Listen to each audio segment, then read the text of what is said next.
नमस्कार, स्वागत है आप सभी का हमारे channel study with Veeru Singh में। मैं लेकर आया हूँ संविधान के टॉप 50% जो किसी न किसी परीक्षा में पूछे गए हैं। तो आइए एक एक प्रश्न की विस्तृत व्याख्या करते हैं।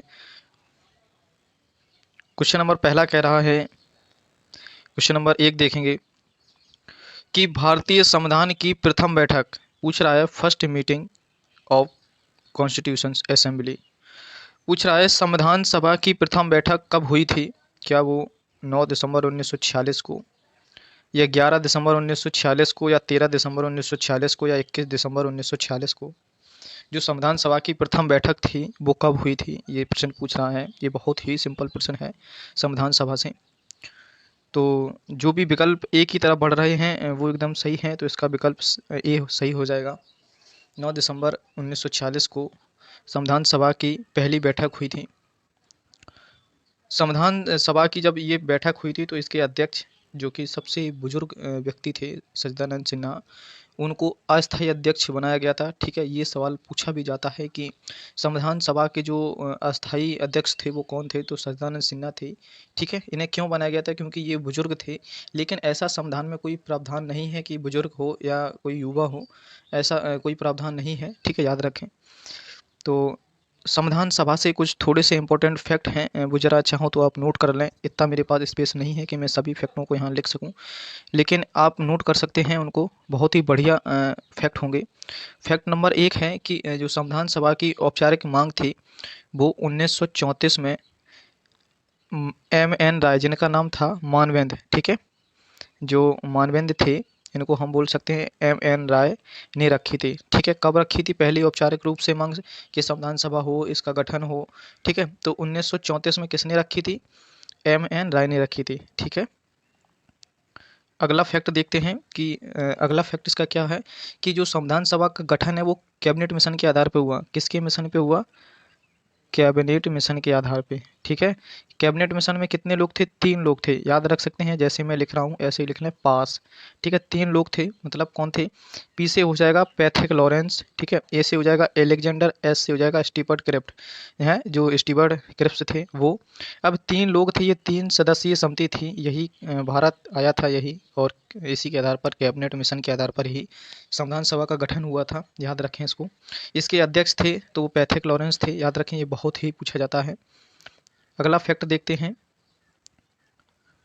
अगला फैक्ट है कि जो संविधान सभा थी उसमें कितने सदस्य थे, तो 389 सदस्य थे। ठीक है, संविधान सभा में कितनी महिलाएं थीं, तो 9 महिलाएं थीं। याद रखें। ठीक है, जो बात करते हैं हम फीमेल की, ठीक है, तो 9 महिलाएं थीं। याद रखना इसको। और अगला प्रश्न है कि जो संविधान सभा हुई थी वो, उसका जो बहुत ही बढ़िया प्रश्न बन सकता है। आपको मैं बता दूं कि संविधान सभा का जो चुनाव चिन्ह था, ये बहुत ही बढ़िया प्रश्न है कि ये तुम्हें किसी भी बुक में बहुत ही मुश्किल से मिलेगा कि जो संविधान सभा का चुनाव चिन्ह था, कि संविधान सभा को किस चुनाव चिन्ह से जाना जाए कि हाँ ये सब संविधान सभा है, तो उसका जो चुनाव चिन्ह था वो हाथी था। याद रखें इस बात को, ये बहुत ही बढ़िया प्रश्न हो सकता है अपने आप में। तो ये संविधान सभा से कुछ फैक्ट थे जो मैंने आपको बताए। ठीक है, याद रखें इन सभी को। ठीक है, तो मैंने विस्तृत व्याख्या की कि 9 दिसंबर 1946 को संविधान सभा का गठन हुआ। इसमें अस्थायी अध्यक्ष बने सच्चिदानंद सिन्हा। ठीक है, तो पहले का इसका सही विकल्प हो जाएगा ए।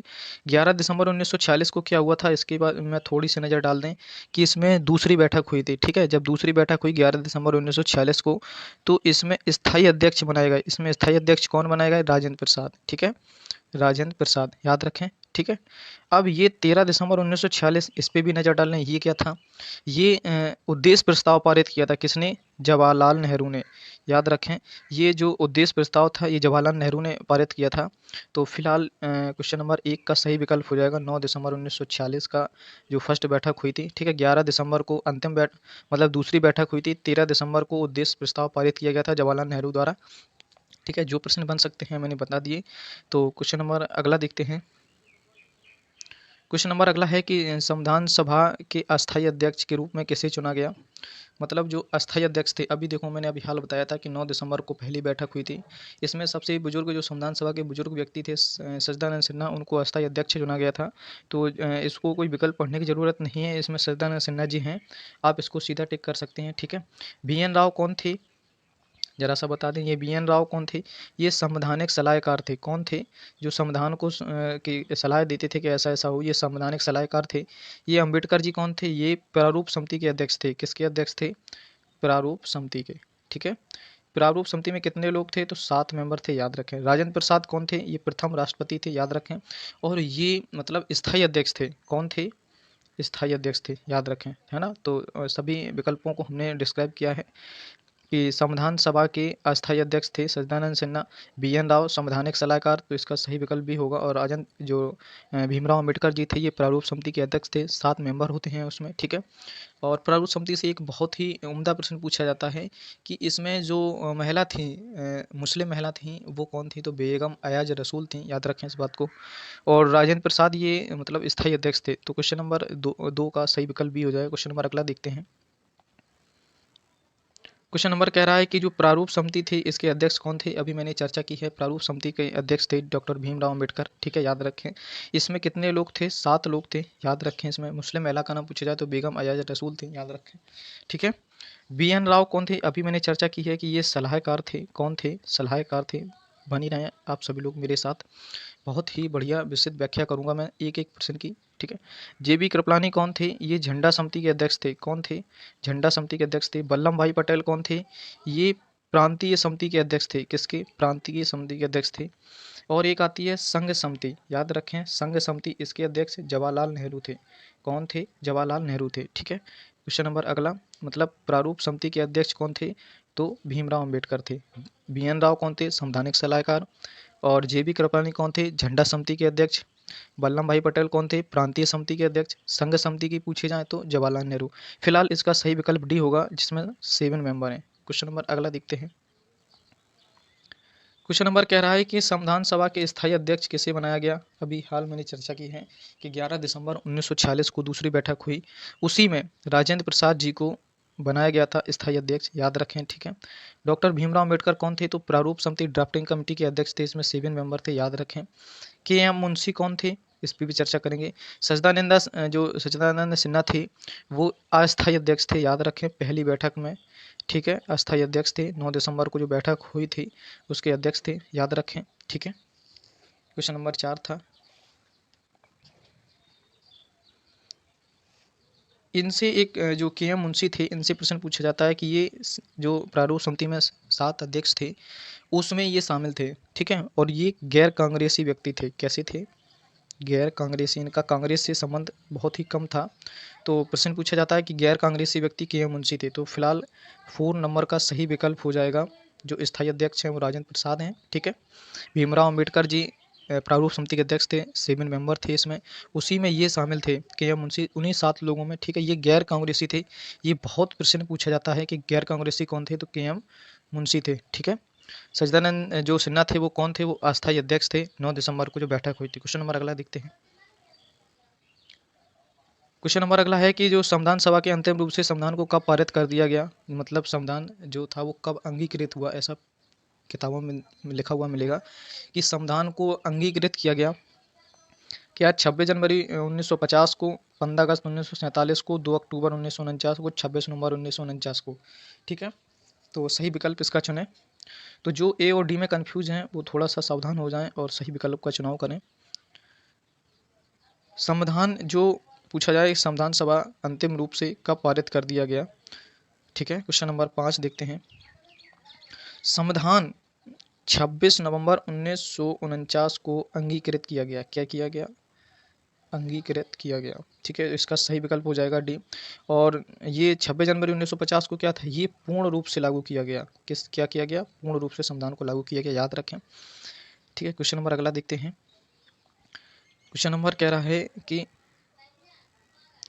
क्वेश्चन नंबर 6 है कि भारतीय संविधान किस दिन से पूर्णतया लागू किया गया? अभी मैंने बताया कि पूर्ण रूप से संविधान लागू किया गया। क्या वो 26 नवंबर को था, 26 नवंबर 1949 को था, 26 अगस्त 1950 को था, या 26 जनवरी 1950 को था? अगर पूछा जाए कि संविधान अंगीकृत मतलब कुछ अनुच्छेदों को लागू किया गया था, ठीक है।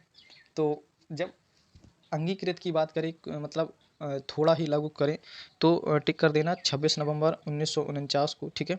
अगर पूर्ण रूप से बात करें पूर्ण रूप से बात करें तो 26 जनवरी 1950 को। फिलहाल इसका सही विकल्प हो जाएगा डी। क्वेश्चन नंबर अगला देखते हैं।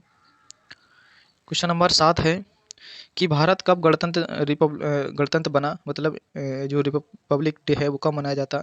क्या 15 अगस्त को, 26 नवंबर 1949 को, 26 जनवरी 1950 को, 2 अक्टूबर 1950 को। शायद ये प्रश्न पूछने वाला नहीं था, लेकिन पूछ लिया गया क्योंकि छोटी छोटी जानकारियाँ हमें कंपटीशन से बाहर करती हैं, इसलिए छोटी छोटी चीज़ों को ज़रूर ध्यान रखें। ये 15 अगस्त क्या था, ये बहुत ही सिंपल है, स्वतंत्रता दिवस था, ठीक है। और 26 जनवरी को ही हम रिपब्लिक डे मनाते हैं। क्वेश्चन नंबर अगला देखते हैं। क्वेश्चन नंबर कह रहा है 8 कि इस भारतीय संविधान के किस भाग को उसकी आत्मा कहा जाता है। क्या मूल अधिकार को, संवैधानिक उपचारों को, प्रस्तावना को, संशोधन प्रक्रिया को। क्वेश्चन नंबर 8 का सही विकल्प बताएं।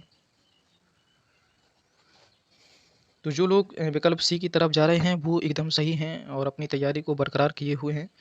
तो जो संविधान की आत्मा था उसको प्रस्तावना के नाम से जाना जाता है। संविधान की आत्मा है ना, संविधान की आत्मा किसे कहा जाता है, तो प्रस्तावना को कहा जाता है, ठीक है। अगर पूछा जाए संविधान की आत्मा किस अनुच्छेद को कहा जाता है, अगर ये वर्ड लग जाए अनुच्छेद, ठीक है, तो कन्फ्यूजन नहीं होता ना, क्वेश्चन बदल जाएगा। कि अगर इतना सिर्फ पूछा जाता है संविधान की आत्मा तो प्रस्तावना, और संविधान की आत्मा किस अनुच्छेद को, तो अनुच्छेद 32 को, ठीक है, याद रखें इसको भी, ठीक है। तो फिलहाल इसका सही विकल्प हो जाएगा संविधान की आत्मा किसे कहा जाता है, तो प्रस्तावना को। बता दें प्रस्तावना में मात्र एक बार संशोधन हुआ है। प्रश्न पूछा गया है एग्जाम में कि प्रस्तावना में अब मतलब अब तक कितनी बार संशोधन हुआ है, क्या 1 बार, 2 बार, 3 बार, 5 बार, 8 बार, 10 बार, है ना। मतलब मैंने तो बहुत सारे ऑप्शन बता दिए, मतलब 4 ही ऑप्शन होंगे, है ना। तो तुम्हें सिर्फ 1 बार वाला टिक करना है कि संविधान में अब तक 1 बार संशोधन हुआ। वो कब संशोधन हुआ, वो डेट भी पूछी जाती है, तो नोट करवाएंगे कि वो था 42वां संविधान संशोधन 1976। याद रखें, बहुत ही इंपॉर्टेंट प्रश्न है ये कि जो प्रस्तावना में संशोधन हुआ था वो कब हुआ था, तो 42वां संविधान संशोधन 1976। इसमें 3 शब्द जोड़े गए थे, कौन कौन, समाजवाद, पंथ निरपेक्ष और अखंडता, ठीक है, याद रखें। तो ये जो प्रस्तावना थी इसमें 1 बार संशोधन हुआ, कब हुआ, 42वां संविधान संशोधन 1976, ठीक है। इसमें 3 शब्द जोड़े गए थे, समाजवाद, पंथ निरपेक्ष, अखंडता जैसे शब्द जोड़े गए।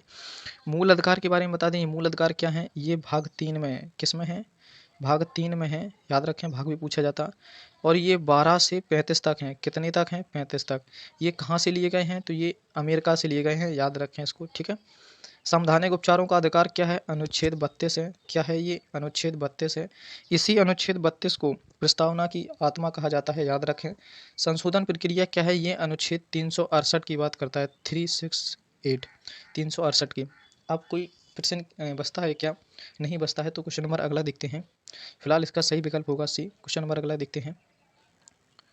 क्वेश्चन नंबर ये कह रहा है कि संविधान सभा ने राष्ट्रगान को कब स्वीकार किया, मतलब राष्ट्रगान था उसको कब स्वीकार किया गया, ठीक है, बताएं ज़रा। Question number 9। देखो, अगर आपको कोई प्रश्न आता नहीं है तो उसको ऑप्शन से को क्रैक्स करना सीख लें। क्या 15 अगस्त 1947 को था, बिल्कुल नहीं था, इससे स्वतंत्रता दिवस मनाया जाता है, ठीक है। 26 जनवरी 1950 को क्या था, गणतंत्र दिवस था, है ना। अब ये 2 विकल्प बचते हैं, क्या 24 जनवरी है या फिर 22 जुलाई 1947 है, क्या है ये, ठीक है। तो फिलहाल इसका सही विकल्प हो जाएगा 24 जनवरी 1950 को राष्ट्रीय गान संविधान ने स्वीकार किया था। और ये 22 जुलाई 1950 क्या है, ये झंडे को अपनाया गया था शायद, ये आप लोग कंफर्म कर सकते हैं। क्वेश्चन नंबर अगला देखते हैं। क्वेश्चन नंबर कह रहा है कि भारतीय नागरिकों को मूल अधिकार की संख्या कितनी है, और ये पूछ रहा है कुछ, क्या 5 है उनकी या 6 है, 7 है, 8 है। ये जो लिखा हुआ है इंडियन कॉन्स्टिट्यूशन PDF, ये जो मैं पढ़ा रहा हूँ इसका PDF इंडियन कॉन्स्टिट्यूशन PDF के नाम से आपको टेलीग्राम पे मिल जाएगा, तो आप टेलीग्राम से ज़रूर इसको डाउनलोड कर लें, ठीक है। तो पूछ रहा है कि जो मूल अधिकार है इनकी संख्या कितनी थी, 5, 6, 7, 8, ठीक है। तो इसका सही विकल्प का चुनाव करें आप सभी। तो सबसे पहले बता दें कि मूल अधिकार किस भाग में है, तो भाग 3 में है, याद रखें। ये कहाँ से कहाँ तक हैं, तो 12 से 35 तक हैं, ये भी याद रखें। ये कहाँ से लिए गए हैं, तो अमेरिका से लिए गए हैं, ये भी याद रखें, ठीक है। मूल अधिकार पहले कितने थे जब संविधान लागू, तो 7 थे, ठीक है, 7 जो थे। लेकिन इसमें से एक जो उसको हटा दिया गया वो क्या था, संपत्ति का अधिकार। क्या था, संपत्ति का अधिकार, ठीक है, आप सुन लें। संपत्ति का अधिकार था उसे 44वां संविधान संशोधन, बहुत ही पूछा जाता है 44वां संविधान संशोधन 1978, मतलब पूछा जाएगा कि संपत्ति के अधिकार को किस संशोधन द्वारा हटाया गया, तो 44वां संविधान संशोधन 1978 के द्वारा, और इसे कानूनी अधिकार बना दिया गया अनुच्छेद 300 ए में, ठीक है, याद रखें इस बात को भी। तो जब 7 थे, एक संपत्ति के अधिकार को हटा दिया गया तो कितने बचे, 6। तो फिलहाल इसका सही विकल्प हो जाएगा बी। क्वेश्चन नंबर अगला देखते हैं। क्वेश्चन नंबर पूछा जा रहा है कि जो संपत्ति का अधिकार था वह किस संशोधन द्वारा मतलब हटाया गया, तो क्या वो 44वां संविधान संशोधन था, 46वां था, 42वां था और 56वां था, क्या था, जरा सा इसको सही विकल्प का चुनाव करें। 42वें संविधान संशोधन में क्या था, 42वें संविधान संशोधन प्रस्तावना में किया गया था, संशोधन कब किया गया था, 42वां संविधान संशोधन 1976 में, याद रखें। 44वां संविधान संशोधन 1978 में, याद रखें। इसमें क्या था, प्रस्तावना में 3 शब्द जोड़े गए थे, समाजवाद, पंथनिरपेक्ष, अखंडता, है ना, ये प्रस्तावना में हुआ था। और ये 44वां संविधान संशोधन अभी मैंने बताया कि ये क्या था, ये 44वां संविधान संशोधन था जिससे संपत्ति के अधिकार को हटाकर कानूनी अधिकार बना दिया गया अनुच्छेद 300 ए में, तो इसका सही विकल्प ए होगा। क्वेश्चन नंबर अगला देखते हैं। क्वेश्चन नंबर कह रहा है कि मूल अधिकारों का संरक्षण किसे कहा जाता है। सबसे पहले तो बता दें कि मूल अधिकार है ना, उनकी संख्या कितनी है, 6। 7 थी, संपत्ति के अधिकार को हटा दिया गया। ये 12 से 35 हैं, ये भाग 3 में हैं, ये अमेरिका से लिए गए हैं, इतना याद रखें, बहुत ही कॉमन है। इसका जो संरक्षक होता है, क्या सर्वोच्च न्यायालय होता है या उच्च न्यायालय होता है या ये दोनों या संसद, ठीक है, तो इसका सही विकल्प हो जाएगा ये दोनों होते हैं, सर्वोच्च न्यायालय और उच्च न्यायालय ये दोनों ही इसकी रक्षा करते हैं, तो इसका सही विकल्प हो जाएगा सी। क्वेश्चन नंबर अगला देखते हैं। इसमें ही तो थोड़ा सा याद दिला दें इस प्रश्न में ही कि जब भी ये प्रश्न पूछा जाएगा कि मूल अधिकारों को संरक्षण मतलब किसे माना जाता है, तो सर्वोच्च न्यायालय अगर ये विकल्प मिलता है अकेला तो ये बहुत ही सही विकल्प होगा, ठीक है, याद रखें इसको भी। क्वेश्चन नंबर अगला देखते हैं। बहुत ही इंपॉर्टेंट प्रश्न है, इसको स्टार लगाएं, ठीक है, ये 2019 में टेट में क्वेश्चन पूछा गया था, ठीक है। ये क्या पूछा गया था अभी मैं आपको बताऊंगा। जिन लोगों ने 2019 का जो टेट दिया था वो सुन लें इसको कि पूछा गया था कि नहीं पूछा गया था। पूछा गया था क्वेश्चन कि किस अनुच्छेद के द्वारा 6 से 14 वर्ष के बच्चों को शिक्षा का अधिकार मूल अधिकार में माना गया है, ये क्या था अभी मुझे बताएं।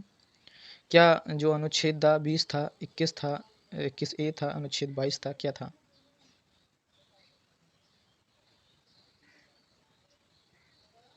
क्या था ये अनुच्छेद 20, 21, 22। क्वेश्चन नंबर 13 का चुनाव करें सही।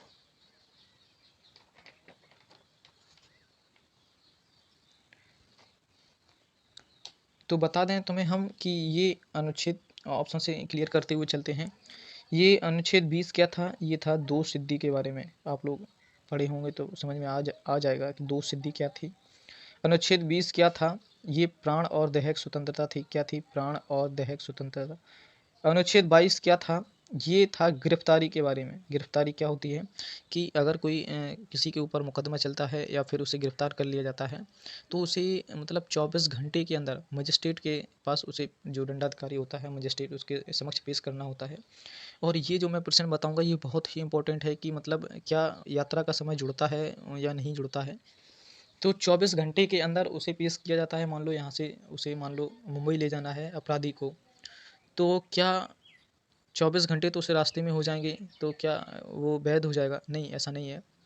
यात्रा के समय को काट कर, ठीक है, उसे मतलब 24 घंटे के अंदर पेश करना होता है ना। तो इसका सही विकल्प हो जाएगा अनुच्छेद 21 ए। तो इसके द्वारा जो 6 से 14 वर्ष का जो मूल कर्तव्य था वो जोड़ा गया, 11वां मूल कर्तव्य था, याद रखें इसको। ये मूल अधिकार लिखा हुआ है, ये नहीं है, मूल कर्तव्य है, ठीक है। और क्वेश्चन मतलब पूछा जाए कि मूल अधिकारों की संख्या कितनी है, तो 11 है, याद रखें इसको। यही 11वां कर्तव्य जोड़ा गया था कि हर माता पिता का कर्तव्य होगा कि वह अपने बच्चों को 6 से 14 वर्ष तक निःशुल्क शिक्षा प्रदान करवाएं, ठीक है। संशोधन पूछा गया था टेट में, याद रखें कौन सा संशोधन था, 86वां संशोधन। बहुत ही इंपॉर्टेंट प्रश्न है, 86वां संविधान संशोधन 2002, यही यही पूछा गया था, ठीक है, कि किस संविधान संशोधन द्वारा 6 से 14 वर्ष तक के बच्चों को शिक्षा प्रदान करवाएंगे माता पिता। तो 86वां संशोधन 2002, इनकी संख्या 11 थी, ठीक है, ये सोवियत संघ रूस से लिए गए हैं, याद रखें। क्वेश्चन नंबर अगला देखें। क्वेश्चन नंबर कह रहा है कि लोक कल्याणकारी राज्य की स्थापना मतलब कौन कर सकता है, मतलब किस में निहित होती है शक्ति लोक कल्याण राज्य की। क्या मूल अधिकार में होती है, राज्य के निदेशक तत्व में होती है, मूल कर्तव्य में या सर्वोच्च न्यायालय में, है ना। तो इसका सही विकल्प का चुनाव करें।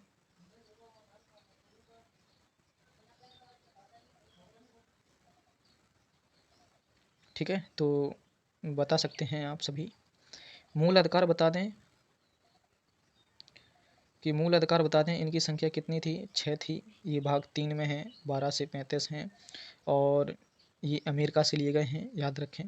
राज्य के निर्देशक तत्व कहाँ से लिए गए हैं, तो आयरलैंड से लिए गए हैं, याद रखें। ठीक है, क्वेश्चन नंबर 14। इन्हें मतलब डीपीएसपी भी बोलते हैं, राज्य के निर्देशक तत्व को, और ये भाग 4 में है, याद रखें। 36 से 51 तक, याद रखें। मूल कर्तव्य इनकी संख्या 11 है ना, याद रखें, सर्वोच्च न्यायालय। तो फिलहाल इसका सही विकल्प हो जाएगा राज्य के निर्देशक तत्व में राज्य जो लोक कल्याण राज्य की स्थापना होती है। ये राज्य के निर्देशक तत्व क्या हैं, ये नीतियाँ होती हैं, वो राज्य खुद मतलब बना सकता है कि हमें क्या करना है, राज्य के लिए क्या नहीं करना है, यही नीतियाँ बनाता है नीति निर्देशक तत्व। ठीक है, तो क्वेश्चन नंबर अगला देखते हैं। क्वेश्चन नंबर आ गया, बहुत ही इंपॉर्टेंट प्रश्न आ गया कि संविधान का अनुच्छेद 40 क्या मतलब क्या करता है। 40 क्या समान कार्य के लिए समान वेतन देता है, बिल्कुल नहीं। क्या पर्यावरण की रक्षा करता है, हो सकता है। ग्राम पंचायत को गठन करता है, देखते हैं। लोक कल्याण कार्य की स्थापना करता है, ये बिल्कुल नहीं है। ठीक है, तो ये प्रश्न को इंपॉर्टेंट लगा लें, बेहद ही प्रश्न है, इंपॉर्टेंट है इसको। ठीक है, तो ये जो ग्राम पंचायत का गठन है ये अनुच्छेद 40 इससे संबंधित है। तो क्वेश्चन नंबर अगला देखते हैं। क्वेश्चन नंबर कह रहा है कि संविधान में मूल कर्तव्य को शामिल करने की प्रेरणा किस संविधान से ली गई है। ठीक है, मूल कर्तव्य के बारे में थोड़ा सा सुन लें। इनकी संख्या 11 थी। ठीक है, 11वां मूल कर्तव्य कब जोड़ा गया, 86वां संविधान संशोधन 2002। ये तो बहुत ही इंपॉर्टेंट है। ये कहाँ से लिए गए हैं, सोवियत संघ रूस से लिए गए हैं, याद रखें। ठीक है, तो क्वेश्चन नंबर अगला विकल्प देखते हैं। क्वेश्चन कह रहा है कि संविधान में मूल कर्तव्यों की कुल संख्या कितनी है, क्या 10 है, 11 है, 12 है या फिर 13 है। इंडियन कॉन्स्टिट्यूशन इसका पीडीएफ इस नाम से मिल जाएगा। तो इसकी संख्या 11 है। क्वेश्चन नंबर अगला देखते हैं। क्वेश्चन नंबर कह रहा है कि संविधान में मूल कर्तव्य को किस सम्मति के आधार पर जोड़ा गया। बहुत ही सरल प्रश्न है और घिसा पिटा हुआ प्रश्न है, आप सभी कर लेंगे ऐसा मुझे उम्मीद है। क्या कर्ण सिंह समिति थी, जो कृपलानी समिति थी, स्वर्ण सिंह समिति थी, देवराज समिति थी। तो इसका सही विकल्प सी हो जाएगा। जो भी इसको चुन रहे हैं वो बहुत ही बढ़िया, उम्दा, you are intelligent, you are genius, you are unique. Question number अगला देखते हैं कि भारतीय संघ की शक्ति किस में निहित होती है। जो संघ होती है, जो उसकी शक्ति क्या संसद में निहित होती है, प्रधानमंत्री में, राष्ट्रपति में, मंत्रिमंडल में। तो इसका सही विकल्प सी हो जाएगा। जो राष्ट्रपति लगा रहे हैं वो बिल्कुल बढ़िया हैं। ये इसके बारे में अनुच्छेद 52 में आता है। राष्ट्रपति तीनों सेनाओं का कमांडर होता है। जो 3 सेनाएं होती हैं वो उनका कमांडर होता है। इसका कार्यकाल 5 वर्ष होता है, याद रखें। इसकी बनने की उम्र है वो 35 वर्ष है, याद रखें। दिवालिया ना हो, पागल ना हो, बैंक से कर्जदार न लिया हो, है ना, ऐसी इसकी रिक्वायरमेंट होती है। वेतन की बात करें तो वेतन इसका 5 लाख होता है। ठीक है, और पूछा जाता है कि आयकर से मुक्त होता है, याद रखें। इसका जो वेतन है 5 लाख वो आयकर से मुक्त होता है। और बहुत ही उम्दा प्रश्न पूछा जाता है कि राष्ट्रपति अध्यादेश किस अनुच्छेद के तहत लगाता है, तो 123 के तहत, याद रखें इसको भी। तो क्वेश्चन नंबर अगला चलते हैं, इसका सही विकल्प हो जाएगा सी। क्वेश्चन नंबर अगला देखते हैं। क्वेश्चन नंबर कह रहा है कि राष्ट्रपति के निर्वाचक मंडल में कौन कौन शामिल होता है। क्या संसद के दोनों सदनों के सदस्य, राज्यों के विधान निर्वाचित सदस्य, संसद के दोनों सदस्य और राज्यों की विधानसभा के और विधान परिषदों के निर्वाचित सदस्य, संसद के दोनों सदनों के सदन के जो निर्वाचित सदस्य और विधानसभाओं के निर्वाचित सदस्य, संसद के दोनों सदनों के निर्वाचित सदस्य। एक बात हमेशा याद रखना, निर्वाचित शब्द लगा तो सभी में होगा, यहीं से क्वेश्चन को पकड़ लेंगे, लेकिन ऑप्शन में सभी में निर्वाचित सदस्य हैं। तो इसका फिलहाल सही विकल्प हो जाएगा सी। संसद के दोनों जो सदस्य होते हैं, लोकसभा और राज्यसभा, इन दोनों के निर्वाचित सदस्य और विधानसभाओं के निर्वाचित सदस्य ही राष्ट्रपति के निर्वाचक मंडल में शामिल होते हैं। तो इसका सही विकल्प सी होगा। क्वेश्चन नंबर अगला देखते हैं। क्वेश्चन में राष्ट्रपति के कार्यकाल की अवधि कितनी होती है। क्या 3 वर्ष, 5 वर्ष, 6 वर्ष या कोई सीमा नहीं। तो इसका सही विकल्प हो जाएगा 5 वर्ष। ठीक है, याद रखें। क्वेश्चन नंबर अगला देखते हैं। राष्ट्रपति पद के लिए जो विधि होती है वो कौन सी विधि अपनाई जाती है। क्या आनुपातिक प्रतिनिधित्व, ये बिल्कुल सही है। एकल संक्रमण, ये बिल्कुल सही है। अप्रत्यक्ष मतदान प्रणाली, ये भी सही है। तो क्या उपयुक्त, तो सभी सही हो जाएगा। तो फिलहाल इसका सही विकल्प होगा डी। क्वेश्चन नंबर अगला देखते हैं। क्वेश्चन कह रहा है कि निर्विरोध चुने जाने वाले पहले राष्ट्रपति कौन से थे। क्या वो बीबी गिरी थे, नीलम संजीव रेड्डी थे, राजेंद्र प्रसाद थे, जो कलाम साहब थे। तो नीलम संजीव रेड्डी थे, वो निर्विरोध चुने गए हैं। बीबी गिरी कौन थे? द्वितीय मतगणना थी, इनके समय ही शुरू हुई थी। राजेंद्र प्रसाद पहले राष्ट्रपति थे, याद रखें। और जो कलाम साहब थे, इन्हें मिसाइल मैन कहा जाता है, ये याद रखें। क्वेश्चन नंबर फिलहाल इसका सही विकल्प हो जाएगा बी। क्वेश्चन नंबर अगला देखते हैं। क्वेश्चन नंबर कह रहा है कि राष्ट्रपति पर महाभियोग संसद द्वारा किस सदन में लगाया जाता है? क्या लोकसभा में, क्या राज्यसभा में, या सदन के किसी भी सदन में, या किसी के भी द्वारा? तो जो महाभियोग जो होता है वो संसद के किस सदन द्वारा लगाया जाता है, ये प्रश्न पूछा जा रहा है। तो संसद का कोई भी सदन हो, चाहे वो लोकसभा हो चाहे राज्यसभा हो, दोनों में इस बिल को पारित किया जा सकता है, ठीक है। और इसका अनुच्छेद पूछा जाता है, तो अनुच्छेद 61 है महाभियोग प्रक्रिया, ठीक है, याद रखें। तो फिलहाल इसका सही विकल्प हो जाएगा सी। क्वेश्चन नंबर अगला देखते हैं। क्वेश्चन नंबर कह रहा है कि भारतीय सेनाओं का सर्वोच्च सेनापति कौन होता है? राष्ट्रपति होता है, प्रधानमंत्री होता है, थल सेना होता है, रक्षा मंत्री होता है। तो तीनों सेनाओं का सर्वोच्च कमांडर राष्ट्रपति होता है, याद रखें इसके बारे में, ठीक है। क्वेश्चन नंबर अगला देखते हैं। संविधान सभा के अनुसार संघ की जो कार्यपालिका होती है उसकी शक्ति किसमें निहित होती है? क्या राष्ट्रपति में होगी, प्रधानमंत्री में होगी, उसके मंत्रिमंडल में, या इन सभी में? तो जो सदन के 3 अंग हैं, कार्यपालिका, न्यायपालिका और व्यवस्थापिका, है ना, ये संसद के 3 अंग हैं। और एक पूछ लिया गया है कि कार्यपालिका की शक्ति किसमें निहित है, तो इसका सही विकल्प हो जाएगा राष्ट्रपति। हाँ, राष्ट्रपति ही मतलब इसके मतलब राष्ट्रपति की सहायता के लिए ही प्रधानमंत्री जो मंत्रिमंडल था उसका गठन करेगा, याद रखें इस बात को। तो फिलहाल इसका सही विकल्प हो जाएगा ए, राष्ट्रपति। क्वेश्चन नंबर अगला देखते हैं। उपराष्ट्रपति के निर्वाचक मंडल में कौन शामिल है ना? तो इसमें निर्वाचित शब्द नहीं होते हैं, याद रखें। तो फिलहाल इसका सी विकल्प सही हो जाएगा 27 का। क्वेश्चन नंबर अगला देखें। क्वेश्चन नंबर अगला है कि पूछ रहा है कि राष्ट्रपति राज्यसभा में कितने सदस्यों को मनोनीत करता है? क्या 12, 15, 14 या फिर 2? बहुत ही सिंपल प्रश्न है, उम्दा प्रश्न है, आप सभी कर ले जाएंगे ऐसा हमें आशा है इस बात की। तो इसका सही विकल्प हो जाएगा राष्ट्रपति जो राज्यसभा में 12 सदस्यों को मनोनीत करता है, और लोकसभा में कितने? 2, याद रखें इस बात को भी। तो इसका सही विकल्प हो जाएगा ए। फिलहाल अगला प्रश्न देखते हैं। भारतीय सदन के ऊपरी सदन को मतलब जो अपर हाउस है वो क्या कहलाता है? क्या लोकसभा, राज्यसभा, विधानमंडल या मंत्रिमंडल, क्या कहलाता है ये? इसका सही विकल्प चुनाव करें। लोकसभा को हम कहते हैं पीपल्स ऑफ हाउस, मतलब लोगों का घर, क्या कहेंगे? लोगों का घर, ठीक है। राज्यसभा क्या है? अपर हाउस है, ठीक है। और लोकसभा को क्या कहेंगे? लोअर हाउस, ठीक है। जब ये अपर हाउस है तो लोअर हाउस है, ठीक है। तो इसका फिलहाल सही विकल्प हो जाएगा जो अपर हाउस कहलाता है ना, वो राज्यसभा कहलाता। और राज्यसभा का जो अध्यक्ष होता है वो उपराष्ट्रपति होता है, याद रखें।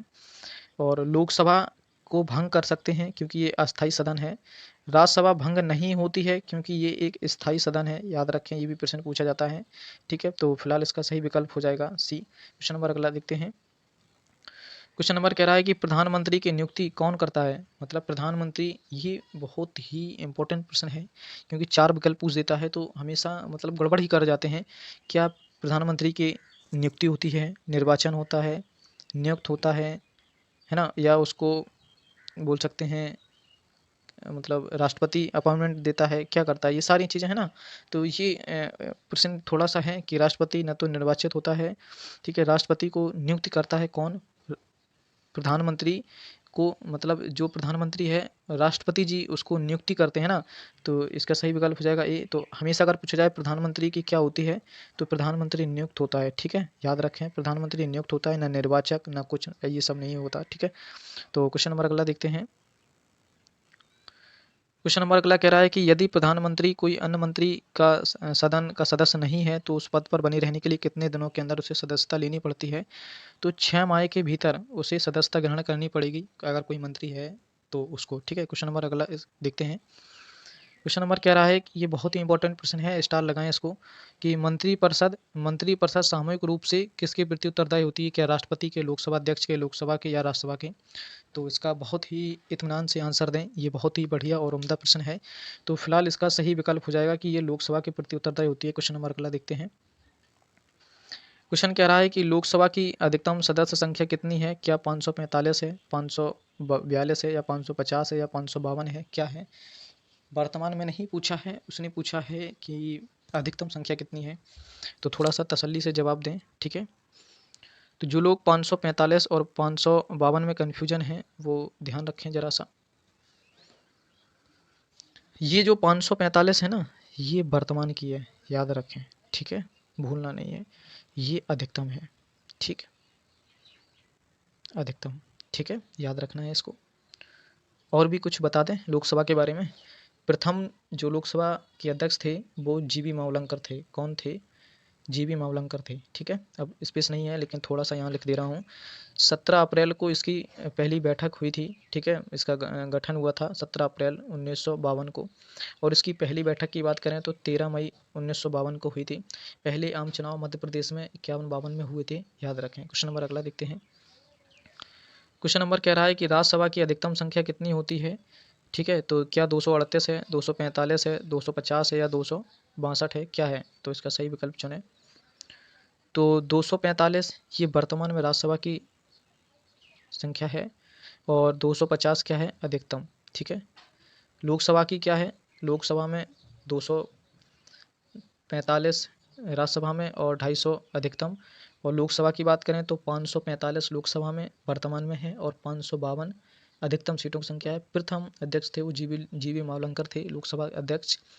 17 अप्रैल 1952 को इसका गठन हुआ था, ठीक है, याद रखें। और पहली बैठक 13 मई 1992 को हुई थी, याद रखें। क्वेश्चन नंबर अगला देखते हैं। क्वेश्चन नंबर कह रहा है कि किसी विधायक को, जो विधेयक है उसको धन विधेयक के रूप में कौन प्रमाणित करता है? कौन मतलब ये तय करता है कि ये धन विधेयक है या फिर वित्त विधेयक है? क्या ये धन विधेयक है या फिर वित्त विधेयक है? ये कौन तय करता है? क्या राष्ट्रपति करता है? क्या लोकसभा अध्यक्ष करता है या प्रधानमंत्री या राज्यसभा के? धन विधेयक है या वित्त विधेयक, इसका लोकसभा अध्यक्ष निर्णय करता है, तो इसका विकल्प भी सही हो जाएगा। क्वेश्चन नंबर अगला देखते हैं। क्वेश्चन नंबर कह रहा है कि केंद्र सरकार का प्रथम विधि अधिकारी कौन होता है, ठीक है। क्या वो भारत के मुख्य न्यायाधीश होते हैं या केंद्रीय विधि मंत्री होता है या महान्यायवादी होता है या महाधिवक्ता होता है? क्वेश्चन नंबर 36 का सही विकल्प का चुनाव करें।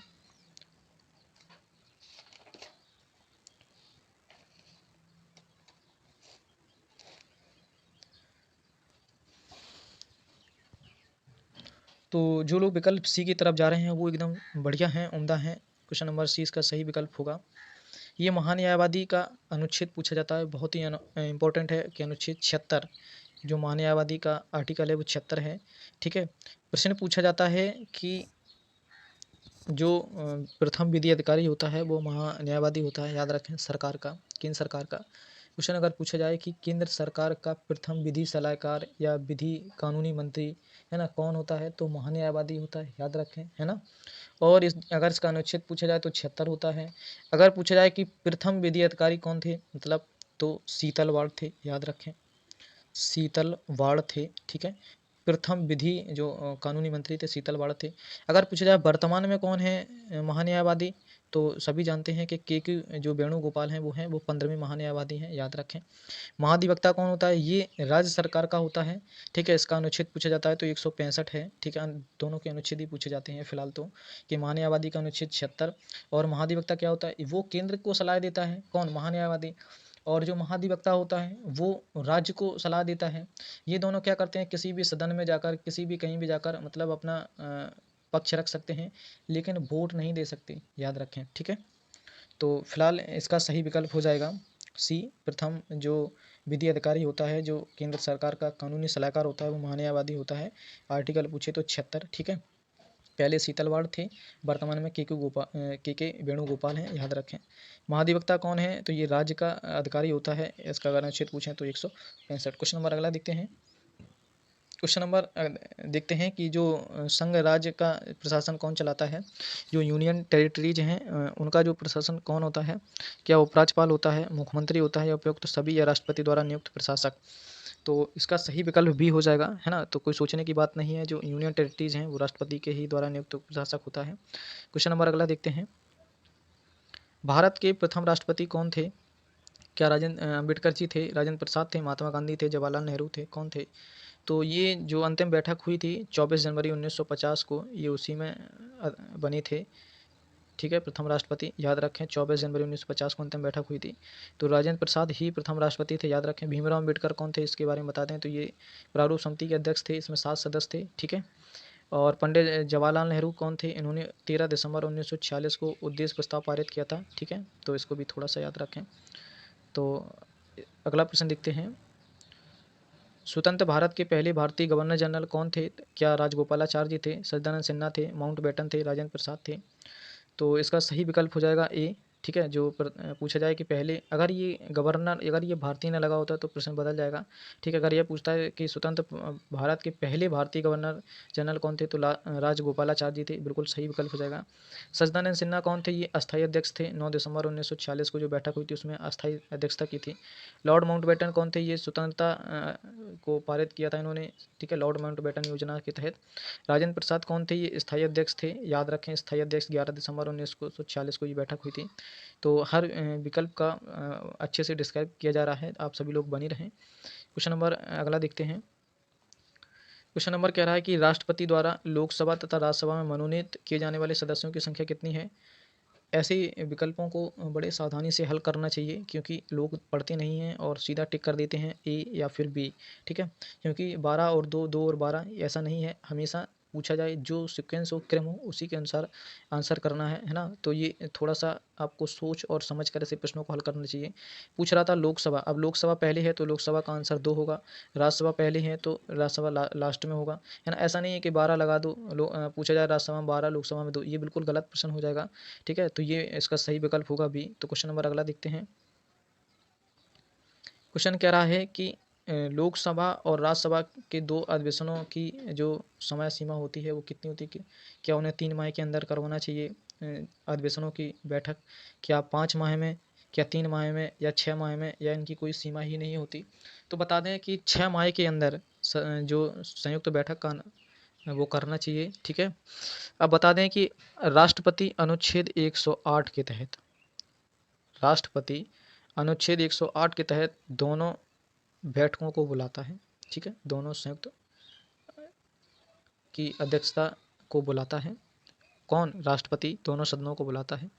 लेकिन अनुच्छेद 118 के तहत इसकी अध्यक्षता लोकसभा अध्यक्ष करता है, याद रखें, बहुत ही इंपॉर्टेंट प्रश्न है।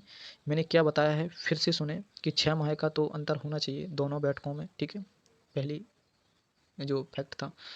दूसरा फैक्ट की बात करते हैं कि जो राष्ट्रपति हैं, जो राष्ट्रपति जी अनुच्छेद 108 के तहत दोनों जो संयुक्त अधिवेशन है उनको बुलाएगा कि भाई आ जाओ, ठीक है, बुलाएगा तो ये, लेकिन बुलाने के बाद दोनों जब इकट्ठे होंगे उनकी अध्यक्षता कौन करेगा? तो 118 के तहत लोकसभा अध्यक्ष करता है, याद रखें, ठीक है। लोकसभा अध्यक्ष जरूर करता है, लेकिन किसी भी के बारे में मत देने का अधिकार नहीं है, इतना भी याद रखें। क्वेश्चन नंबर अगला देखते हैं। क्वेश्चन नंबर अगला पूछ रहा है कि राज्य की कार्यपालिका का प्रमुख कौन होता है? अभी मैंने बताया था कि संघ की कार्यपालिका राष्ट्रपति के हाथ में नियत होती है, लेकिन ये संघ की नहीं पूछ रहा है, आप लोग कंफ्यूज नहीं हो, ये राज्य की पूछ रहा है, ठीक है। संघ की कार्यपालिका राष्ट्रपति के हाथ में होती है, राज्य की कार्यपालिका किसके हाथ में होगी? स्वाभाविक है, किसके हाथ में होगी? क्वेश्चन नंबर 42 का सही विकल्प बताएं। क्या मुख्यमंत्री के हाथों में होगी? क्या राज्यपाल के या विधानमंडल के, या इनमें से कोई नहीं? देखो, संघ की कार्यपालिका पूछता है तो हम राष्ट्रपति लगाते हैं, है ना, किसके हाथों में होती है? राष्ट्रपति के। राज्य की जो कार्यपालिका पूछता है वो राज्यपाल के हाथ में लगाएंगे, है ना, राज्यपाल के अंडर में होता है ये सब। तो क्वेश्चन नंबर 42 का भी सही हो जाएगा। ये अगर इसका अनुच्छेद पूछा जाए तो 153, और राष्ट्रपति का अनुच्छेद पूछा जाए तो 52। राष्ट्रपति अनुच्छेद जो अध्यादेश लगाएगा वो अनुच्छेद 123 के तहत, राज्यपाल अध्यादेश लगाएगा तो 213 के तहत, याद रखें, बहुत ही इंपॉर्टेंट प्रश्न मैं बता रहा हूँ कि राष्ट्रपति अनुच्छेद 52 के तहत, राज्यपाल अनुच्छेद 153 के तहत, ठीक है। राष्ट्रपति अध्यादेश लगाएगा 123 के तहत, राज्यपाल अध्यादेश लगाएगा 213 के तहत, याद रखें, है ना। तो फिलहाल इसका सही विकल्प हो जाएगा बी। क्वेश्चन नंबर अगला देखते हैं। संविधान के अनुसार विधानसभा के सदस्यों की अधिकतम संख्या कितनी होती है? क्वेश्चन नंबर 43 का सही विकल्प बताएं। जो लोग 552 लगा रहे हैं वो अपने आप को थोड़ा सा संभाल लें, वो बहुत ही जल्दबाजी करते हैं प्रश्नों का उत्तर देने में। तो क्वेश्चन ये पूछ रहा है कि संविधान के अनुसार विधानसभा के सदस्यों की संख्या कितनी होती है? 552 क्या है जानते हो? लोकसभा की अधिकतम सीटें हैं, ठीक है, और वर्तमान में 545 हैं। लोकसभा की अधिकतम संख्या है सीटों की, ठीक है, तो ये तो विकल्प होगा नहीं। तो इसका सही विकल्प हो जाएगा कि 500 अधिकतम संख्या होती है किसकी, विधानसभा के सदस्यों की, और न्यूनतम संख्या कितनी होती है, तो 60। ये भी बहुत ही इंपॉर्टेंट प्रश्न पूछा जाता है कि विधानसभा के सदस्यों की न्यूनतम संख्या कितनी होती है, तो 60 होती है, न्यूनतम संख्या है ना, 60 होती है। अब मैं कुछ आपको अपवाद लिखा रहा हूँ कि इनमें 60 से कम है, ठीक है, अपवाद हैं, और यही अपवाद से प्रश्न पूछ लिया जाता है। पूछा जाएगा कि मिजोरम में विधानसभा की संख्या कितनी है, गोवा में विधानसभा की संख्या कितनी है, सिक्किम में कितनी है ना, पांडुचेरी में कितनी है ना, ये अब बात के प्रश्न है और यहीं से प्रश्न पूछा जाता है। तो आप लोग नोट कर लें कि मिजोरम में संख्या कितनी है विधानसभा की, तो मिजोरम में संख्या है 40, ठीक है। अगर स्पष्ट मैं लिख नहीं पा रहा हूँ क्योंकि स्पेस इतना नहीं है, तो मैं आप लोगों को बता रहा हूँ कि मिजोरम में कितनी है, मिजोरम में 40 है, ठीक है।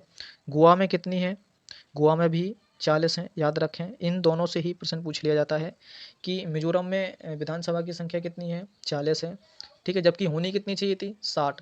60 से कम नहीं होना चाहिए था, लेकिन फिर भी है, ठीक है। तो ये अपवाद हैं, ठीक है। अगर आप इनके बारे में विस्तृत व्याख्या चाहते हैं तो एम लक्ष्मीकांत वगैरह या फिर परीक्षा वाणी की बुक को पढ़ सकते हैं। तो और सिक्किम, सिक्किम में संख्या कितनी है, तो 32 है, ठीक है, याद रखें इसको भी। और पांडुचेरी में संख्या कितनी है, तो 30 है, पांडुचेरी में 30 है।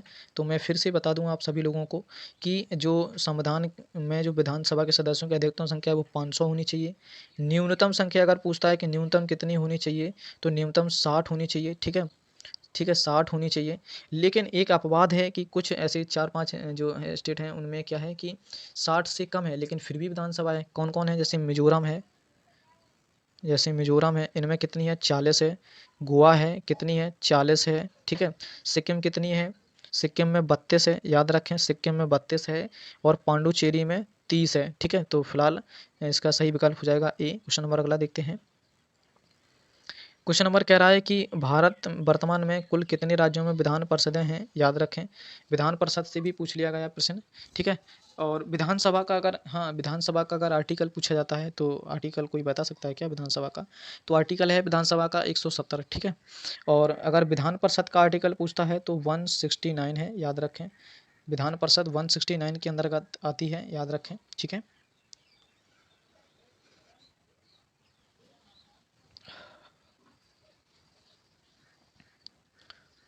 अब विधानसभा में इसका वो सुन लीजिए थोड़ा। विधानसभा में अधिकतम सीटें कितनी थीं, 500, और न्यूनतम सीटें कितनी थीं, 60, ठीक है।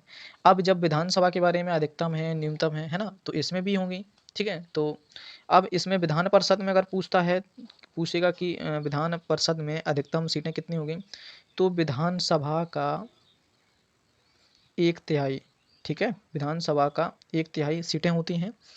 और न्यूनतम संख्या पूछता है कि न्यूनतम संख्या कितनी होनी चाहिए, तो 40 होनी चाहिए। बहुत ही इंपॉर्टेंट फैक्ट है, याद रखें इसको, ठीक है। कि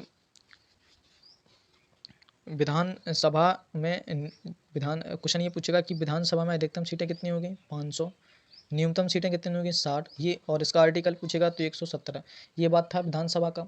अब विधान परिषद से सवाल पूछेगा कि विधानसभा में नहीं, सॉरी, विधान परिषद में सीटें कितनी होती हैं, तो विधानसभा का 1/3, मतलब विधानसभा का 1/3। अगर मान लो तुम्हारे पास विधानसभा की 200 सीटें हैं, कितनी सीटें हैं, विधानसभा की 200 सीटें हैं, और विधान परिषद में कितनी होंगी, तो इसका 1/3, मतलब 1/3, मतलब 1/3 का मतलब भाग दे देंगे तो यहाँ से कितना बनेगा, 66 पॉइंट कुछ बनेगा ना।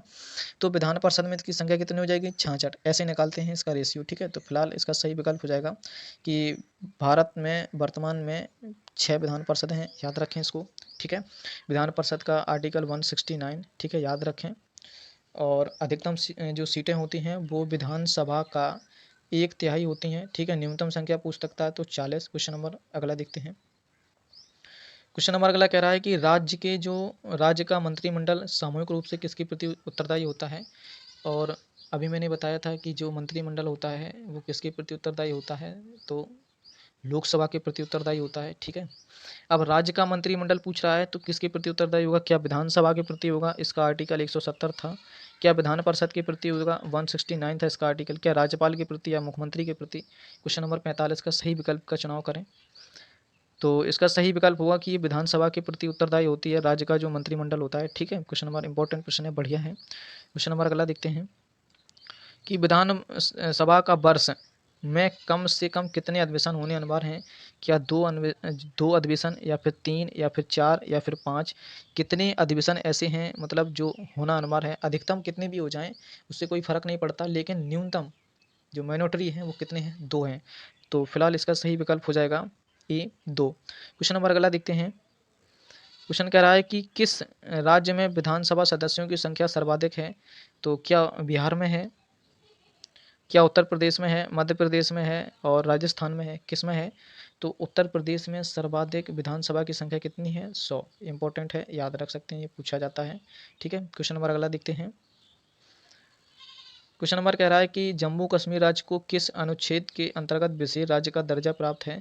तो वो आर्टिकल था अनुच्छेद 370, जो कि अब फिलहाल खत्म कर दिया गया है। इसको भी याद करें, इसका सही विकल्प हो जाएगा सी। क्वेश्चन नंबर अगला देखते हैं। मैंने अभी तक बीच में कहीं भी आप लोगों से लाइक, शेयर और सब्सक्राइब के बारे में बात नहीं की है, क्योंकि आप सभी लोगों का समय बहुत ही कीमती है। तो इस वजह से मैं कोई भी चीज़ों को नहीं ऑब्जर्व करता हूँ, मैं सिर्फ उन्हीं बातों की चर्चा करता हूँ जो आपके एग्ज़ाम पॉइंट से अच्छी होती हैं, है ना? तो अगर आपको मेरा सेशन और मेरी मेहनत थोड़ी-सी भी अच्छी लगती है तो लाइक, शेयर और सब्सक्राइब ज़रूर करें। बेल आइकन को प्रेस करें ताकि मेरी हर वीडियोज़ आप तक पहुँच सके। तो पढ़ते रहिए इत्मीनान से मेरे साथ। क्वेश्चन नंबर अगला है, बहुत ही बढ़िया इंपॉर्टेंट प्रश्न है, इससे मैं सारी फैक्ट बताऊंगा कि भारत का नियंत्रण एवं महालेखा परीक्षक जो CAG होता है ना, वो किसके द्वारा नियुक्त किया जाता है? क्या संसद द्वारा, राष्ट्रपति द्वारा, प्रधानमंत्री द्वारा, योजना आयोग द्वारा? है ना, तो इसका सही विकल्प होगा राष्ट्रपति ही इसको अपॉइंटमेंट देता है। इसके बारे में अब थोड़ी सी चर्चा कर लेते हैं, ये CAG क्या है? तो ये नियंत्रण और महालेखा परीक्षा है, इसका आर्टिकल पूछ लेता है तो बहुत ही इंपॉर्टेंट है कि 148 अनुच्छेद। ठीक है, जो CAG होता है ना, इसका अनुच्छेद पूछेगा तो 148।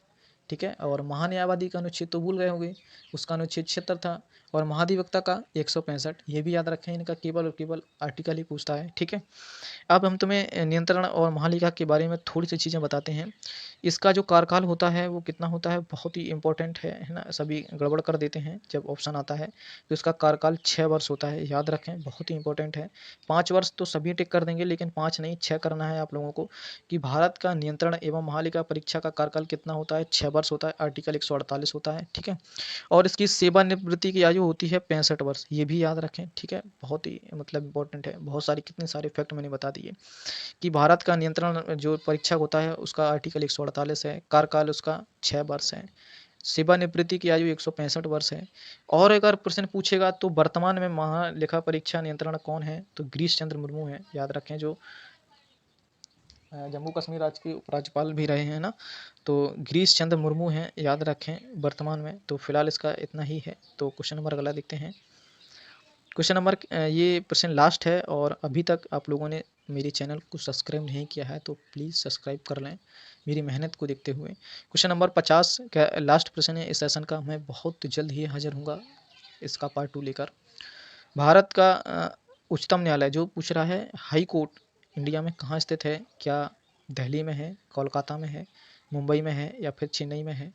तो प्रश्न नंबर इसका सही विकल्प का चुनाव करें।